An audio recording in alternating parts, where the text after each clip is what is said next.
చివరికి ఒక్క మాట ఏమనుకోబాకండి. యేసు ప్రభువు వారే శిష్యులకి పాదాలు కడిగాడు.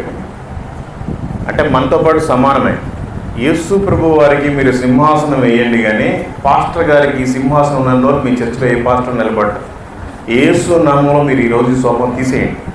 ఆ కింద కూర్చున్న వాళ్ళ బాధ ఏంటో ఒక గంట సేపు కూర్చుంటే తిమ్ముర్లు పడతాయి, మంటలు పడతాయి. ఆ బాధ తెలియాలి పాస్టర్ ఇక్కడ ఏం మాట్లాడాలో మనం ఇంటి దగ్గర ప్రిపేర్ అయ్యి చేసి వచ్చేది కాదు. ఇక్కడ కూర్చొని ప్రార్థన చేసి పాటలు అయిపోయిన తర్వాత లేచి వాక్యం బోధించాలి. అప్పుడు సంఘం కట్టబడుతుంది. అంతేగాని మీరు యేసు ప్రభు వారిని తగ్గించి సింహాసనం పాస్టర్ గారికి వేస్తే ఉపయోగం ఏమీ లేదు.